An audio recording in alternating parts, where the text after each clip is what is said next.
Welcome everybody to the AEW Rewind podcast. My name is Shawn Long, And I'm Justin Bradley. and tonight we had a very interesting episode of Dynamite.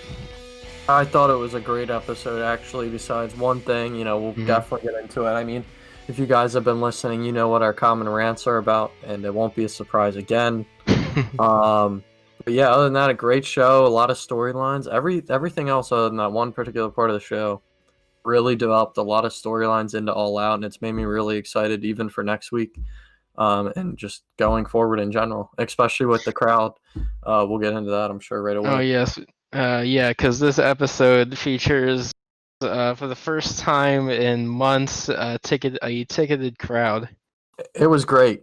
I was looking at Twitter just to see like some legit. I don't know if I sent you any of those, but I was looking just to see what people who were actually going there tweeting about it, and it seemed like very safe. I mean, the pictures looked like everybody was following the rules, and everybody realizes how important this is for them to be serious about this and wear masks and social distance and all that. And they were very strict about wearing masks. Some guy said he was even like middle of his drink and he just put it down and the guy yelled at him to put his mask on. Obviously he was going to, but like they're really enforcing it as they should because they need to. Hmm. But as long as the fans are doing that, I mean, I don't see why they can't be in there. Yeah, In my definitely. opinion, and it made a big difference, especially in the beginning here. Yeah, as long as everyone has the ability to, follow the rules and all that. This show going forward, they can definitely continue to have crowds. Yeah, for sure, man. And it's Hmm. exciting. It was just really cool to see them back. And they started off by singing what other better song than Judas by Chris Hmm. Jericho. So Yeah, because I miss Chris that. Jericho was on commentary for the night. I miss them singing that so much. I forgot how good that was. Hmm. Instead of just having Sammy sing it every time, Yeah, I mean, I love Sammy, but it kind of needed a change from things that. needed to change. Yes. So the first match on the night is what opens with is the tag team gauntlet match. The I thought first, this was, yeah. I mean, yeah, go ahead. I mean, I was just gonna say I thought this was really good, yes, but I believe that this was a really good. It was an entire really good segment because this goes over multiple matches. Of course, the first two teams being the Young Bucks against the Natural Nightmares, which it started off more with, I guess you could say, more lighthearted style wrestling as because their real both teams, faces. they have pretty good bond. Obviously, the Young Bucks with the Cody Rhodes, or not Cody. Well, thing is Cody really in the elite anymore? Who knows? But that one thing's for sure is the Rhodes family and the Young Bucks have a close bond, and obviously QT's with them. But I talk about this every week too. Is QT and Dustin, man, like they could put in a better tag team than them, and it really stinks. Like I say, like a Angelico or Jack Evans kind of thing. Hmm. But they're heels, so it wouldn't have really worked here. I mean, it could have actually, but I don't know. But I guess it kind of. Shows in a certain way, like kind of like a story showing that, like, which we show later, who they're have kind of better relations with, because well, we'll show later that maybe someone that they no longer have a good relations with when it comes yeah, to tag teams or wrestlers in general. Uh, so I guess the match says it's more like lighthearted kind of stuff they were doing. It was evenly matched, but there was nothing really got too over the top. No one was trying to do anything too dangerous, like Kenny Omega would do sometimes recently. But the Bucks would win, of course, after hitting the BTE trigger, which then gets out their next team, the Best Friends. yeah. I mean, the Young Bucks were just too good. I mean, obviously they weren't going to lose to the Dustin and QT. Hmm. But, they pick up the win here, and like you said, next thing out comes Best Friends to a huge pop by the fans because Best Friends are pretty popular, obviously, especially with Orange Cassidy. Definitely. So it was really good to see that, and obviously we went into this match here, but it was good to see the hug in the ring with the crowd going crazy again, Hmm. giving the people what they want, as they say. But yeah, I mean, this was just classic Best Friends, Young Bucks kind of thing here. Like, I mean, pretty Yeah, much they could wrestle like forever. 100 times, and it would Yeah. still be and find a way to be entertaining. Yeah. I mean, I'm trying to think of any really crazy spots in this, but I mean, it was just like pretty normal, but it's still really good wrestling. Yeah, the one big thing that was being focused on a lot in this at one point was the uh, Chuck Taylor's knee got injured like early into the Oh match. yeah, yeah. And that was obviously a work, as we see, you know. Yes. Well, luckily he's not injured. I kind of looked a little suspicious. I was like, oh no, because what are they gonna do with this gauntlet if he's hurt? You know, at the time, like, I wonder what they would have done. But it was good. That's another thing I love about AEW. They really care about the minor details, and like that carried over Mhm. to the next match after they beat the Young Bucks.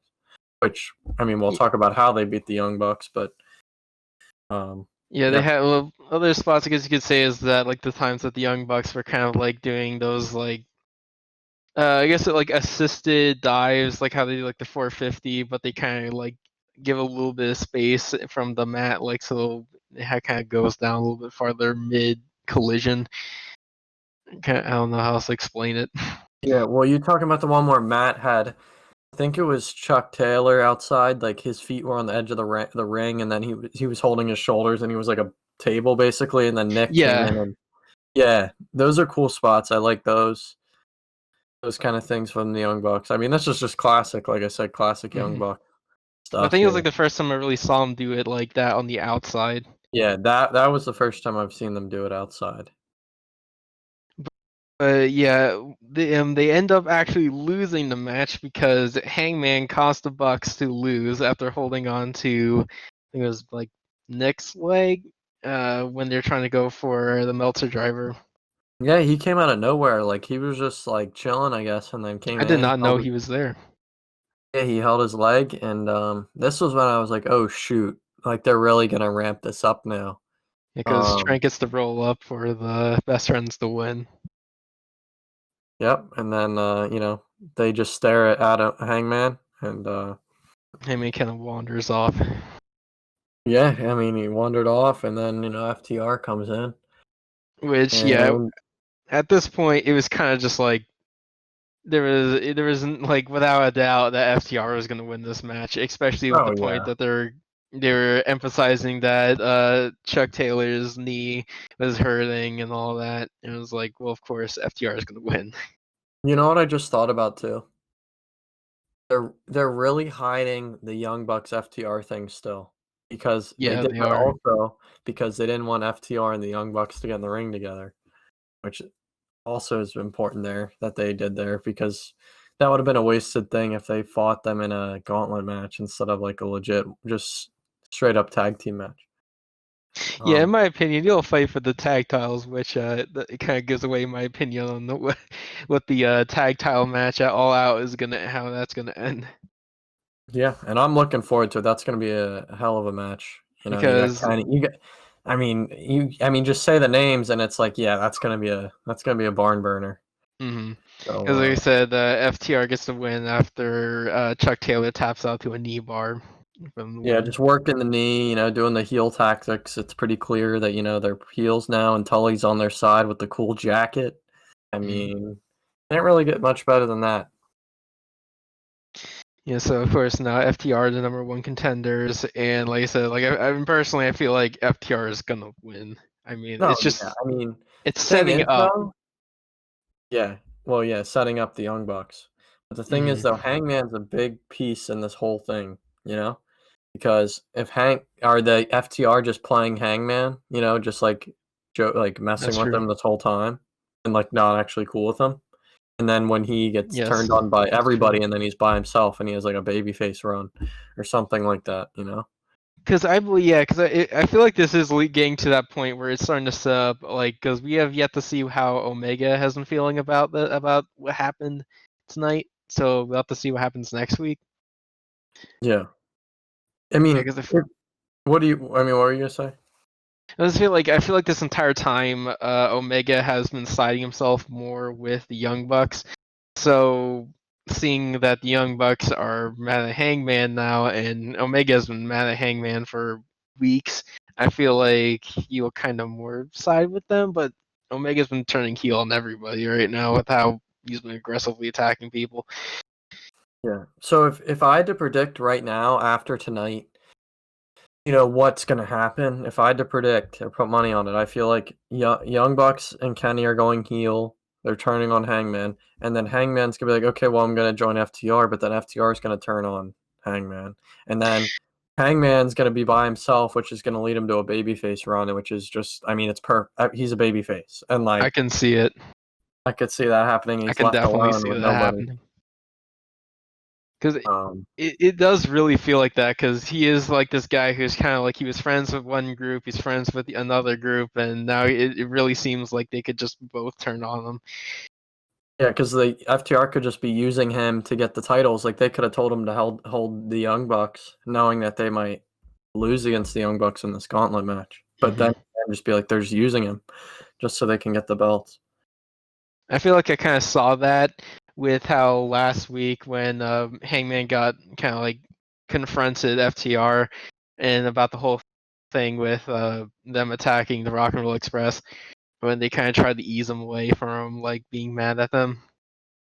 Yeah, it's just a little awkward friendship right now. I don't know how to describe it. Like they seem happy, really happy together sometimes, and other times it's just like, yeah, like I don't know, it's just weird. It really is. And it's great storytelling. I mean, think about how long this story's been going on. It's been since February at Revolution, I Yeah, mean, this has been FTR going kind of on hopped almost in. all year. Yeah, FTR kind of hopped in. I mean, there's great long-term booking. And it looks like it's all coming to a head at All Out. So the next segment of the night is they show a vignette from Darby Allin, and because they announced that after this that he's going to be part of Lance Archer, and as well as a bunch of others who will be announced during the night for the Casino Battle Royale, which will be a #1 contender match for the AEW title. Yeah, I almost forgot about the Casino Battle Royale as a thing, and then I remembered about it because that was like the big thing for AEW. That was like one of their first matches they ever showed, on a pay-per-view. Yeah, as Right. AEW. Yep. And back to the Darby Allin thing real quick. I mean, this guy's insane. I mean, if that was really him, like going up, I mean, it definitely was. There's no shot it was. I mean, no way. I mean, no doubt in my mind that was not Darby. Yeah, I would not be surprised at all if Darby would be like, you know what, I'm gonna climb on top of a bridge and jump The into top of the bridge, not like the bottom. The top is the highest part of that bridge. like climb the metal like suspenders, like to make the bridge suspend over a river. Oh man, he really has no fear, and his vignettes are great, and you can tell it's all him. Like, it's not like it's his own productions. Like, you can tell he wants to do all this. And I was hoping we'd see, Darby Ricky Starks just one-on-one this at All Out, but then I mean, it looks like we're gonna get this, big battle royal. So everybody's gonna see each other, and then which does preserve one-on-one matches, I guess. So that's kind of a good thing for later on. Yeah, and also continues the stories, because we learned there's a lot of stories kind of combining at Intertwining. this match. Yep. Which is another cool thing. So the next match that they show on the night is Lance Archer versus Shawn Maluda. Once I was like, I wonder who this guy's facing, because I was like, okay, it has to be a big, like, some guy who's just gonna job him out, and no one else other than Lance Archer, and I'm like, okay, he's dead, and then that's basically what happened. I He was attacked him in the crowd surprised. beforehand. Yeah, I was surprised to see Shawn Maluda there, because I'm pretty sure, if from my memory, I think I remember that he was in NXT for a time. I'm pretty sure. Yeah, I couldn't tell you. You would have to. Yeah, You I don't know. probably. I swear, like, I think I remember that. I remember, all I know is that I remember this man from somewhere, and I'm pretty sure it was from there. Oh, I'm So sure it, it was. So, of course, Lance Archer basically does what Lance Archer does by completely destroying Maluda, and basically every way possible, because he choke slams him, stops the count of two, hits the blackout, and then does that. He did like the claw, like crushing Maluda's head into the mat thing, like he did with Dustin, and to get the pin and win the match. Yeah, I mean, it's just classic Lance, and we didn't really talk about it, but that was FTR's first time in front of a crowd. since their debut, and this is obviously Lance's first time in front of a crowd wrestling, which is cool to see them finally be able to wrestle in front of fans for AEW.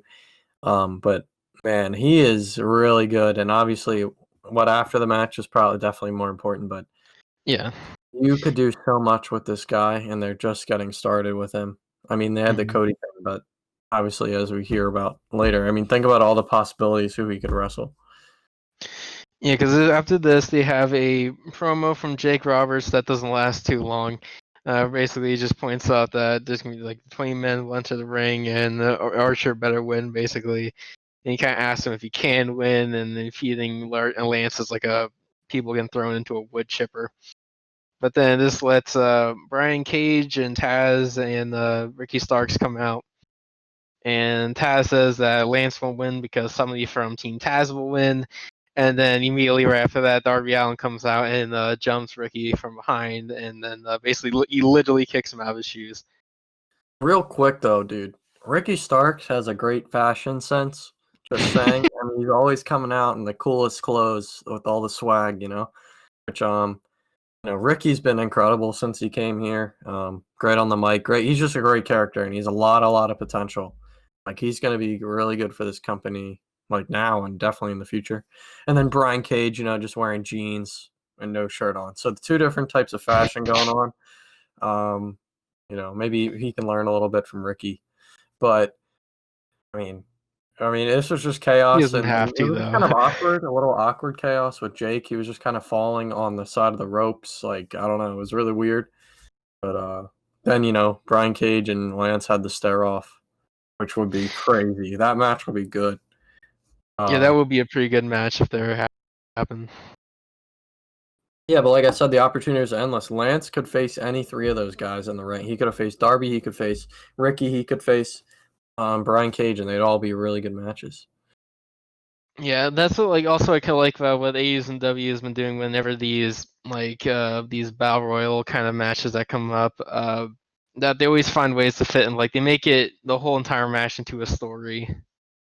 Yeah, they combine all the stories, and then it's cool to see them all like intertwine at once and how they kind of connect because people are friends with others, so they help each other out.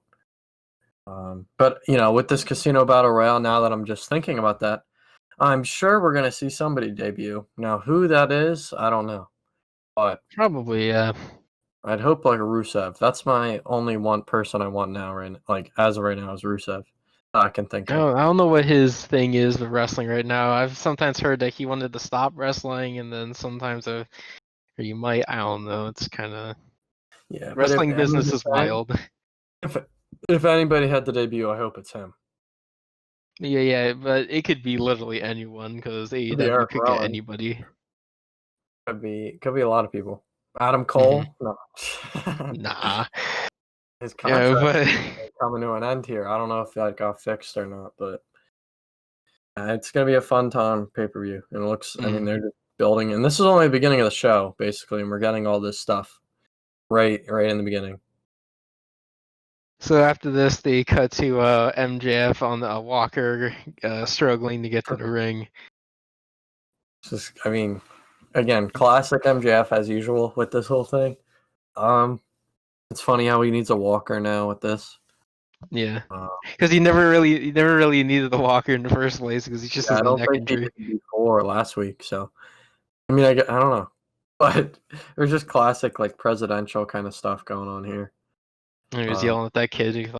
I was laughing at him. Yeah, Lee Johnson or whatever his name is. I don't know what his name is.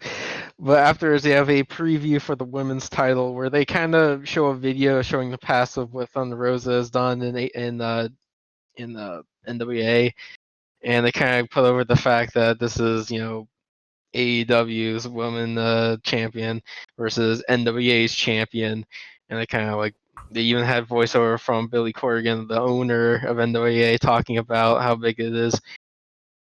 Yeah, this was really cool, honestly. I just wish they would have built this up more than just this, which is fine. I mean, I'm just happy we're getting this because I mean, with the women's division we have right now, this is better than probably 100 times later what we saw later. I've never really seen Thunder Rosa. I'm definitely gonna check her matches out. It was really cool to see NWA kind of be involved in this. It's kind of a cool little partnership here. Yeah, they even shown like footage from their shows. Yeah. Even showing real footage and everything, and she looks good from what they showed on TV. I mean, I'm expecting this to be a great match from the way everybody's hyping her up and hyping just them two wrestling. Mm. I mean, I hope she wins Thunder Rosa, but I doubt it's gonna happen. But yeah, I mean, I don't know what else. I mean, did you learn any more about Thunder Rosa since then? Or I'm no? gonna need to. I still need to look into it. But in the next segment they have on the night, we have the AEW World Title match contract signing. And this was pretty good too. I mean, it was developed a story again further. The only thing I could complain about was it just seemed a little long. Like it just seemed a little too long, but I don't know. It did Yeah, I feel like seem a MJF little part bit was a long. little too long. Mm. The one thing to point out early is that apparently they put out the Pro Wrestling Illustrated top 5. I think it was 500 best wrestlers in the world, and they put John Moxley as the #1 wrestler in the world. Now for this year, right? So it's for Yeah, 2020. yeah. Yeah, I would For agree with that 100%. I mean, think about all he did in 2020, like from the start before pandemic. Like he won the AEW championship. He had that great feud with Jericho. He had a little bit after Jericho until the pandemic. And then he had all the stuff in Japan. I mean, he was really killing it, and you could tell he was having a lot of fun. I mean, I don't know what you think, if anybody else deserved to be #1, but I completely no, get I don't it. really think so. I like to point out that I think they said that Jericho is #3.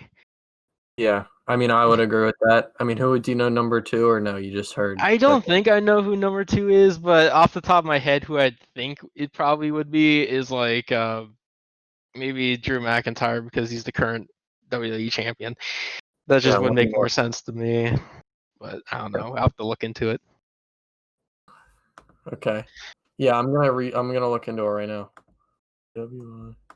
All right, So so you can get into this interview real yeah, quick. they have basically MJF's lawyer reminds Moxley that the paradigm shift will be banned all out. MJF does his usual, making fun of Moxley the entire time, saying different things like he wants Mox to practice social distancing, like his hairline, and then Yeah, Mox that gets was back to fun, him. he caught Moxley off guard with that too. Moxley even laughed. That was a pretty good line. He makes fun of the fact that like he looks up to wrestlers like the Sandman and New Jack and John Zandig, and then calls them all hot garbage. Yeah, that. And and then like probably the biggest moment was what MJF saying that if Moxley isn't man enough to not use the paradigm shift at All Out, he should call his wife and let her know that he is single. That and then obviously, did we talk about Renee Young leaving last week? I Yeah, think we we talked did. about that last week. Yeah, so they keep hinting at his wife. I mean, I'm not saying she's gonna show up, but I mean, you gotta think They she's are gonna show up. really like referencing, oh yeah, he has a wife. Yeah, they referenced it last week too. Because Mox said in his promo about his wife, and then they keep mentioning it. So I'm sure she's gonna show up at some point. Yeah, I'm sure. I mean, they have been telegraphing it so hard, so I feel like it's only inevitable at this point. Of course, yeah, Moxley of course signs, and because he says that he doesn't know any other lawyers, so except his public defender, but he thinks he's in jail, and and basically he points out at the says that on the last page of the contract, apparently Moxley has a match with MJF next week. Well, not with MJF. MJF's Oh, MJF's lawyer or whatever. yeah. So he was like, yeah, they were all like, oh, you an idiot for signing that. Why would you do that, you idiot? And then Mox was just sitting there laughing, and I was like, okay, what happened? And then he's like, yeah, did you read page? Thanks for letting me add page 17. And they were like, what, page 17? And yeah, so basically he has a match with the manager or whatever. You know, he can use that in that match, so Use the paradigm shift. break his neck. Paradigm shift in the match. I mean, it's a little fun thing that they're gonna have before the pay-per-view to build it up even further. We were just kind of thinking in the context of like this whole segment, how did MJF and his lawyer miss that like page 17? His lawyer's not a good lawyer, maybe. I don't know, man. I guess. Mean, it's not really MJF's fault, technically. His lawyer's Yeah, supposed to go over all that. that's true. After this, they have a vignette, a short vignette from Proud and Powerful, basically saying that how the best friend said they need to apologize for what they did to the band, and now but Proud and Powerful says they will not apologize, and then that basically sets up they'll have a match next week. Yeah, and I mean, it was funny. I mean, I was like, "Oh shit!" when they were like, you know, we wish your mom was in the van when we destroyed it. And I was like, whoa, that's a little too far there, guys. Come on now. But you know, because Sue's just the nicest woman on the planet, it seems like. But Trying to get violent with Sue. yeah, what is going on here, man? 2020's been crazy. But what was I gonna say? I was hoping this would be some sort of street fight or something. But I mean, it looks like they're not doing that. Obviously, as we learn later on.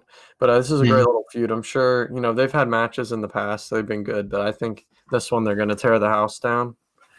I mean, I don't know. I'm not going to go that far, actually. But I think it's going to be a pretty good match next week, especially in front of a crowd, as if they can do this again with the crowds. Yeah, it should be a pretty good match with all the crowd interaction. So the next segment match on the show is the Butcher and Blade and Lucha Bros with Eddie Kingston against Joey Janela, Sonny Kiss, Griff Garrison, and Brian Pillman Jr. Who's Griff Garrison? Who is Griff Garrison? But you know, that was an interesting little team there. You know, I mean, obviously Sonny and Joey, but then, you know, Brian Pillman, it was cool to see him on Dynamite. But you know, it was a really cool pairing, I think. And then obviously, you know, Eddie Kingston with them it's just he elevates them so much because he's such a good talker. Good, but he just takes them to the next level, you know. At least I think.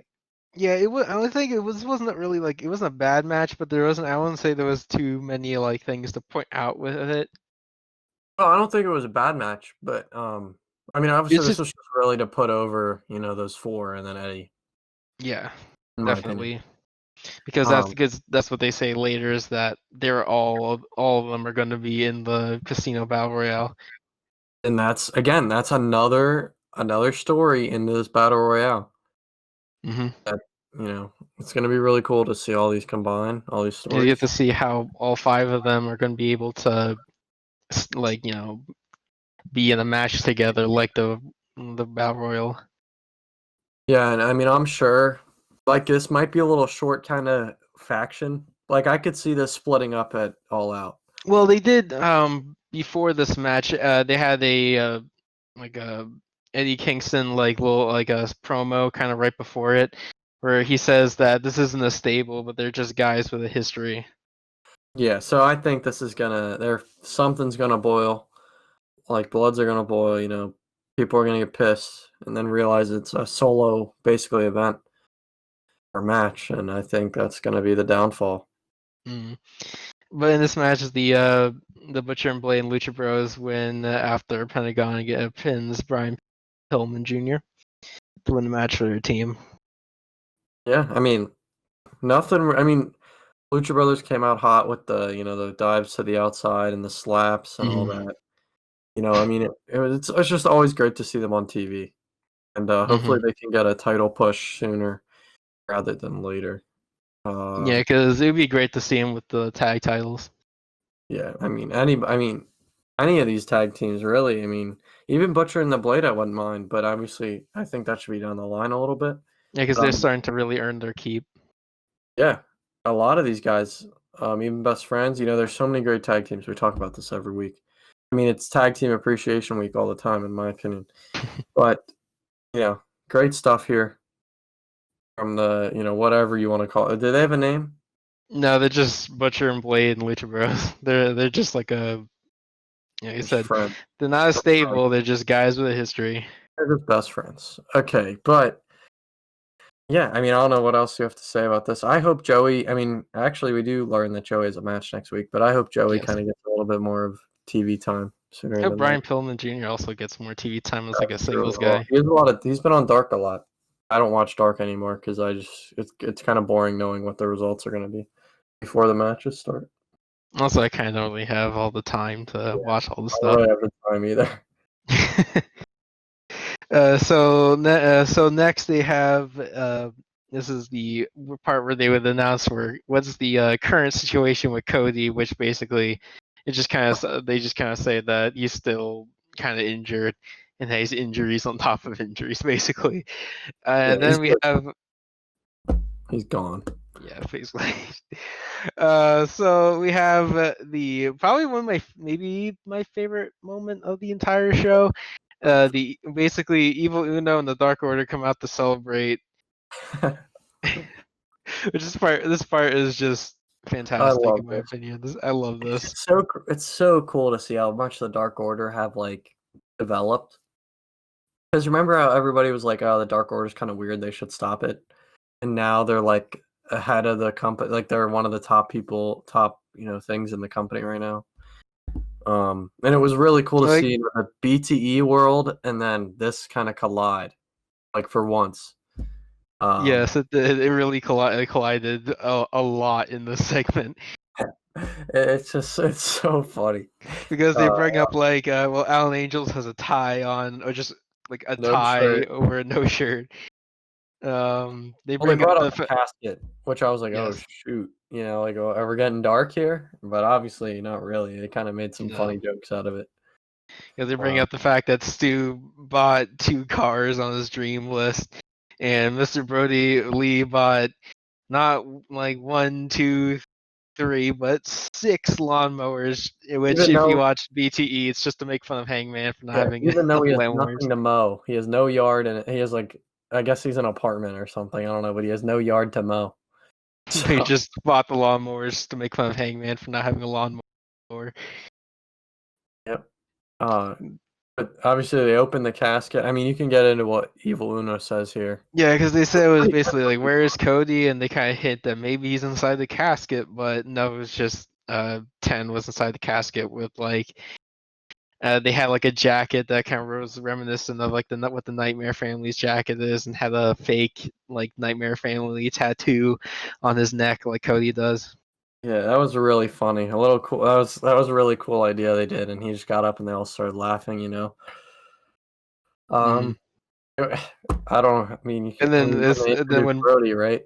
yeah, because now Brodie Lee then comes out with a title, which at this point I just have written down in my notes. I love the Dark Order because at this point the intro is that they do this thing where they all just go around for high fives with Mr. Brodie Lee, which if you watch BT, of course, when it's Silver's turn, he completely fakes him out because like how much he does his disdain for Silver. Yeah. It was just so great just seeing them all interact with each other in this segment. People are like, it's like The Office. Like, I feel like it's The Office kind of thing on BTE, like like a Dark Order Office kind of show. I mean, it does kind of give off those vibes sometimes, but It does, yeah.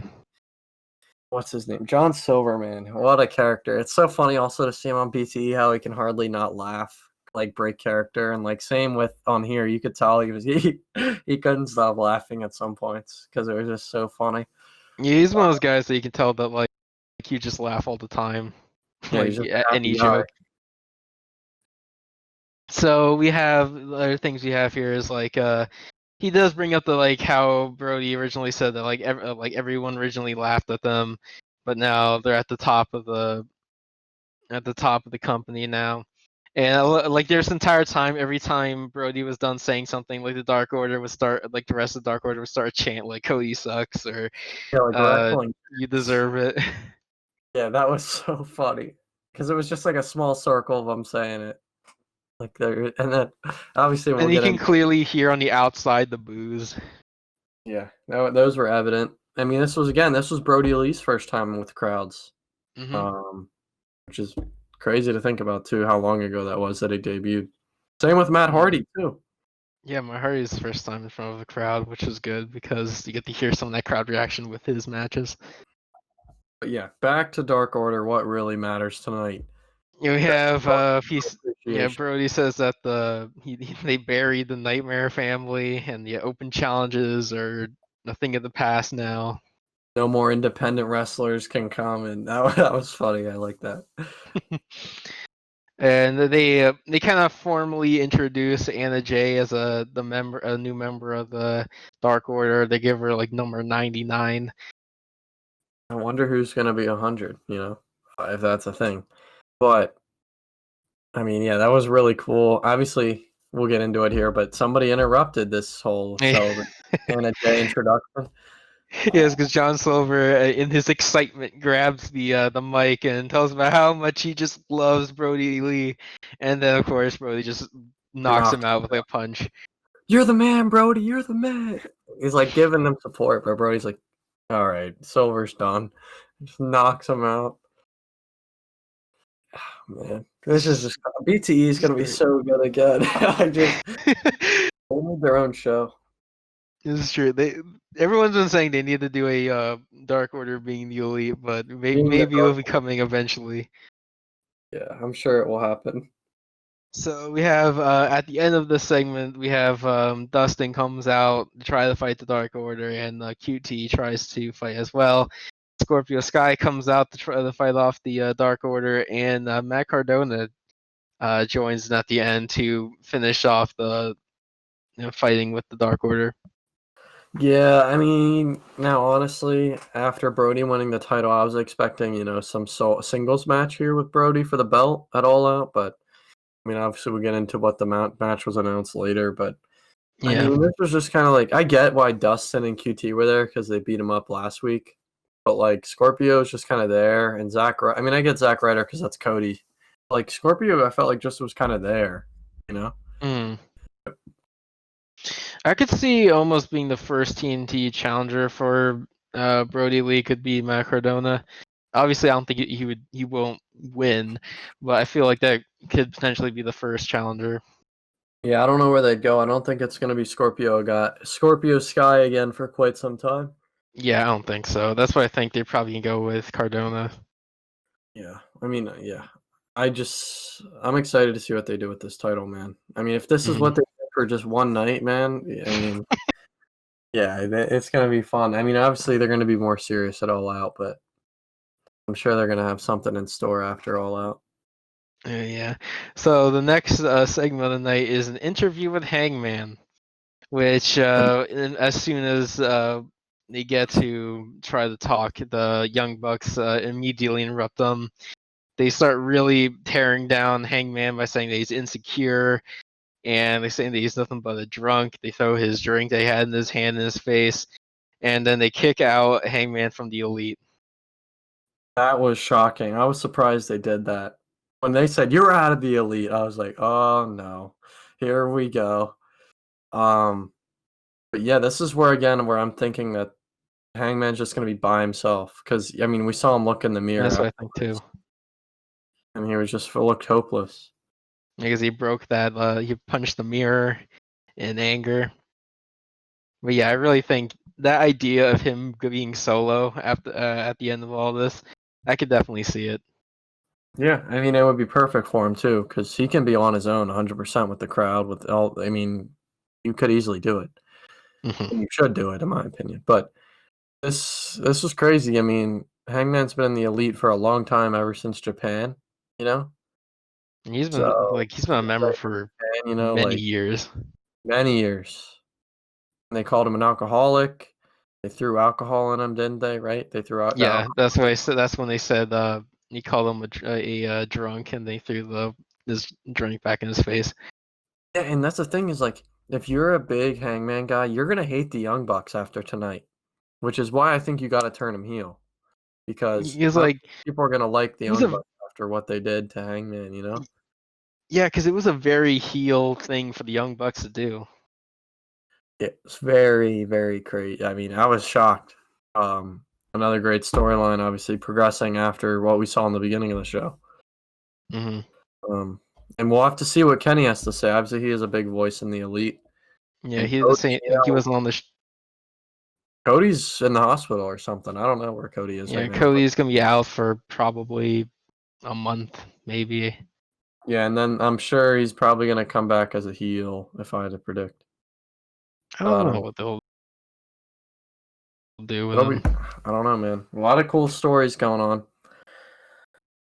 But yeah, I feel like definitely the Bucks are definitely. I feel like they're slowly turning heel as I well. hope they do. That's when they're at their best, like in my opinion. From what I've seen of them is when they're at their best and they're just cocky, chewing their gum, kind of thing. Mhm. Like if you watch PWG, that's heel Young Bucks. That's like and New Japan too with the Bullet Club. I just feel like that's the direction where they're going because with the performance they did with Hangman, I don't know what else to say besides they're turning heel. I also wouldn't mind a new look Young Bucks instead of like the bright, vibrant colors. Just go like black Mm. and white. Darker colors. Like Bullet Club style Young Classic Bucks. Bullet Club. Yep. So the next match of the night was we already said was in advance. What it was probably going to be the low point of the show was the handicap match of Big Swole against Penelope Ford, in quotations, Britt Baker and Rebel. Yeah. I mean, do you want? I'm not. We can skip out. I mean, do you want to talk about this? I mean, I I don't. mean, there are still things I guess to talk about to bring up because that's set up for All Out. Is this is the kind of more stuff that just shows that this is just just whatever they're booking the woman right now, it's just really not working. It's I really just not don't. working at all.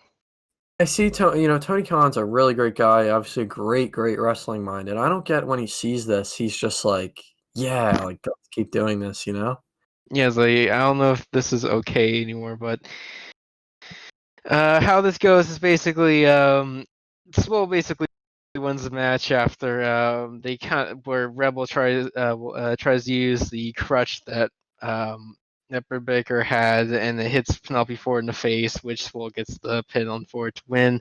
Which this match was basically the setup to be able to have an opportunity with at Britt Baker. Yeah. Which I I don't mean, there really are a know. lot of botches in this match, man. It was a really awkward match. That's pretty much what I have to Like, say can you about imagine it. if you just didn't watch AEW ever, didn't know a thing, and then turn this on? It's definitely not a good look. Like, that's what I think about. Like, if I'm watching this, do I be like, if I'm trying to show somebody, hey, watch AEW, if you liked wrestling beforehand and you stop watching WWE, check this out. Like, if they turned it on to this, like, they'd probably think I'm stupid. Like, I'm not kidding. Like, it's Uh-huh. that bad. I don't know. I'm tired of talking about it. I mean, if you have anything else to say, I don't I know. don't have anything else to say about it. But next we have they start announcing what's going to be happening in for next week, which will be as of right now, from what we've heard, is that it's supposed to be on Wednesday like normal. Which is great. Yeah, I mean, I'm happy it's on a Wednesday. It feels weird being on a Thursday. having to constantly change our schedule for when we put out these I mean, and then episodes. we got a pay-per-view next week, so we got 3 more recordings this week coming up because you got Dynamite, pre-All Out, post-All Out. Oh, that's true. We have the make a video on next week's Dynamite, then we have our predictions for All Out, and then the All Out video. So next week we have on the card we have Santana Ortiz is going against the Best Friends. Chris Jericho is going against Joey Janela. Private Party and SCU are going against I think the Young Bucks and Jurassic Express. I think. Yep, and then the winners face each other, like the teams face each other at All Out. Hmm. If that That's makes even sense. So, like, if the Young Bucks win, if their team wins, then the Young Bucks and Jurassic Express face each other at All Out, which I hope is the case because I don't want I to see hope that's. Uh, but uh, I do hope that's kind of the case as well because I feel like Young Bucks going against the Jurassic Express would like be more right fun. after they're doing this whole what we saw from how they treated Hangman this week, it could really start showing off that maybe they really are turning heel now. That is true because they would be facing a face That is true. I didn't even think about that. There you go. That's perfect. And then the previous weeks beforehand, they were like treating the Jurassic Express with some like like they were both faces.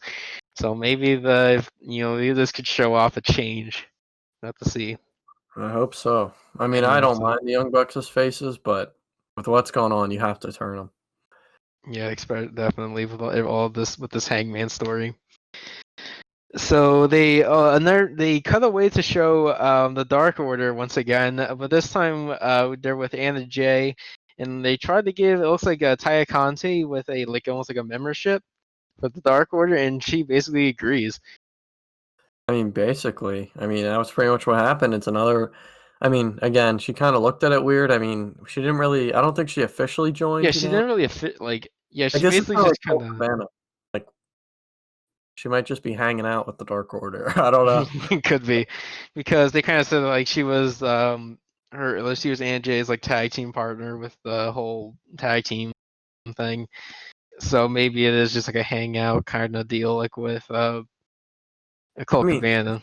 I'm all for this because, we talked about the women's division, but, if you put more women with this group, it's like, it's going to elevate them because everybody loves the Dark Order. So, like, if you're part of that, like, people are going to like you. And, I mean, people are going to watch you and, like, you're going to have more time. So, anything to build up characters is great, in my opinion, especially for the women's Mm. division.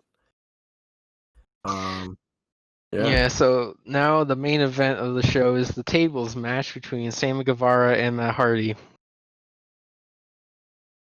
Yeah, I mean, I wish. See, this is another thing.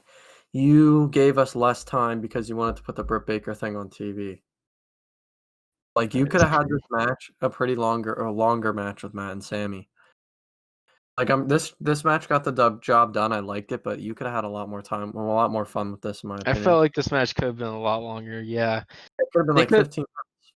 like I don't know what they could have done. I don't know if they could have like moved that whole match They could have with not had it. There was not it's really true. necessary at all. Um, Just have Big Swole just get the match of Britt Baker because that was obviously what they're gonna set up Wait, in the wasn't the first thing place. that wait. Wasn't the thing that Swole had to face an opponent of Britt's choosing before she Yeah, she the whole faced her? And then that was Reba. So what was the point of this? I don't think you know that's a, Why now that I I'm thinking swore about they why said I swore they said that she needed to win that handicap match to be able to go against Britt Baker at All that Out. That's why I swore what they said. did that last week too. I don't know, man. I don't. I'm either we missed something or not. I don't know. Jeez, man. I don't know. Alright. Maybe I missed something. I don't know. No, I mean, I just think whatever. But yeah, this match could have got more time. Sammy obviously taking the bumps. He took a nasty Mhm. bump. He did get cut pretty bad. I mean, that definitely wasn't Blade. He didn't blade or gig or whatever. It doesn't He was look like. busted open on the That head, was like a definitely. pretty gruesome cut too, like off the side of his head, like the right or his left side of his head. hmm Is Matt trying to be sadistic like he has been recently? Like he tried throwing a chair at Sammy at one point just from off camera, and at the end of it, basically the one moment I just forgot about was when Matt Hardy hit that twist of fate with Sammy's head in the middle of the open chair. That was brutal. I That watched was that right before we started brutal. recording, and I was like, "Wow!" I saw it again. I can't believe they did that. My mouth like dropped when I saw that. Sammy is willing to jump off the stadium for Double or Nothing, and he asked twice to do it, and they said no. So, I mean, this is probably, I mean, he's used to this stuff, and it's great to see it. He obviously got hit by a golf cart. He's had a couple of bumps here and there, so. Yeah, it just looks so painful and so Oh, I'm sure it brutal. was. Sure it was. And, like I can't. That spot was definitely probably the biggest spot of the entire night, probably. Yeah, that Uh, probably that, and then the bump he took that made him bleed off to the outside during picture-in-picture. Like, they put this match on picture-in-picture. Like, he could have. But Yeah, like anyways, that's true. There's like the match started and then just immediately went to picture in picture, but that's aside. That's besides the I point. mean that's not AEW's fault, really. I don't think, but yeah. Yeah, and then at one point, leading up to the finish of the match, they showed that like Matt was starting to get really like I want to say like dazed and like wobbly kind of, and he starts struggling going up the turnbuckles, which causes Sammy to be able to capitalize. And he superplexes Matt Hardy through like this table that says deleted on it that he brought up, and he set underneath that table a chair, and then Sammy put Matt Hardy through both like the table and the chair to get the win. Yeah, that was brutal too. I was expecting, like, I don't think they did. That was like, I don't know how to explain it, but I think it could have looked worse than it did. So, I mean, I guess that's a good thing for Matt, but because it kind of like slid off the chair. Like, I think they were trying to like get it so like your back bent on the chair, But Yeah, it whatever, kind it's of just still, what it really did was it really just kind of flattened out the chair really. yeah, it looked like it hurt though for sure.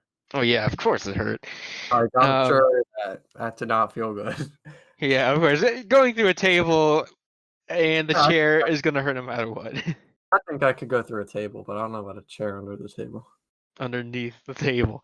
Yeah. So right after Sammy gets the win, if you see right behind him, Orange Cassidy storms the stage and attacks Chris Jericho. It was like someone stole orange juice from him or something, dude. I've never seen him run that fast in my life. Like it was like a cartoon kind of thing where like you It see him was like very comedic how you just see him like running with like his arms swinging as he runs across the Daily's Place stage. yeah, in his denim.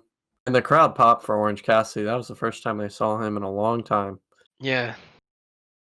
Um, So the show basically just ends with Orange Cassidy beating up Chris Jericho and having the referees try to break him up. yeah, I mean, I think they could have. I mean, this was fine for me, but I think they could have done better with this. But I mean, it's fine by me. Just kind of feeling repetitive at this point a little bit because I feel like they've ended the show so many times with them just like either one beating the other one up fully or That's like true. I'm just brawling to end the show.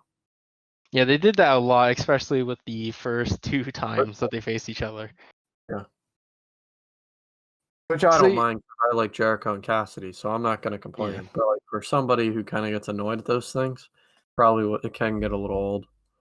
So next week will be is All Out, which they announced some of the matches. We have the Hikaru Shida and Thunder Rosa. We have the AEW title match with John Moxley and MJF, and we have they said that the Dark Order got a match with I think it was Evil Uno, Stu Grayson, and Brodie Lee against that group of Whatever you want to call it. yeah that came out to attack him in the show this week. And then And next week we have some more stuff setting up for All Out. yeah, I It's mean really shaping up. the one other thing is like that match with the next match, the one of the matches next week, the winner of that match faces the one like it's probably like you said, the Young Bucks, probably Lucha or whatever. I can't even Jurassic Jungle Express. Um, Jurassic Express. yeah, I was saying Luchasaurus, trying to think of the name, but yeah, so that's probably another match that's going to be added. So it's a great card again. Um, oh, also Britt Baker. How could we forget? We forget. That I don't know. That whole thing is just really getting That's what tough I'm to get saying. through. Like, they shouldn't have done it every week. Like, if they would have done it every other week, here and there, but like They it need to just space it out 'cause just she a bit. can't wrestle. That's the whole thing. Is like she can't do anything. She's sitting there in a chair. Like if she was able to do stuff, maybe push this the whole time that they've been doing it. But with her in a wheelchair, it really limits a lot of things. Because normally, there would have been like singles matches between Britt Baker and someone else, and singles matches with Big Swole, but Also, you real can't really quick, do that. real quick, Nyla Rose, where is she? They hyped Vicky That's a really Guerrero. good question. She's gone. I mean, where'd they go?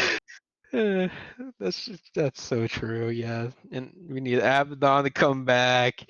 Uh, I need how many Chris people we Statlander need to to come recover. back on TV? I need Chris Statlander to recover from an ACL injury in like a month. I mean, Yeah, yeah, it's a mess. it is a whole I need mess the right now. Borders This to film open up. division. I need all like the B Priestley, any of those people. Rio even. Just something. Like, Somebody please. help. Hopefully Sasha Somebody else, please. from WWE and say like bail. I don't know. Something needs to happen there. Yeah, I feel like right now they need like some miracle to happen for them to get something that's like really crazy to sign, and then everybody will Like get back to Tessa watching it Blanchard's again. still Be out there. interesting. If you know anything about Tessa Blanchard, she has a lot of a weird past. Obviously, it's Yeah. Tully's daughter, but Tessa obviously is Impact first ever women. She's like the first ever woman to hold the Impact Championship. But I think she's She has still a signed with weird Impact. streak. No, she got fired, released. Oh, yeah. Some But things. You know, she has kind of a troubled past. she does. I mean, I'd be fine with her coming to AEW, obviously, as long as she doesn't bring any of that baggage along. It just have to depend upon the feelings of the heads of Everybody. AEW. Especially with what happened recently with the whole cancel culture, or whatever you want to call it, you know, with Sammy and all those people. Another thing is, it sounds like Excalibur's coming back next week because he was announcing on Dark for tonight's show, like for next week. So good. It just makes sense. Yeah, I hear Excalibur next week. He'll be taking over probably for what, like, after Jericho got beat up, he'll take over for next week's show. Yep. So a lot to look forward to. So yeah, lots to look forward to. All Out is right around the corner. That'll have to do it for this week's episode of the AEW Rewind podcast. My name is Shawn. I'm Justin Bradley. Make sure you stay tuned. Things have been getting interesting.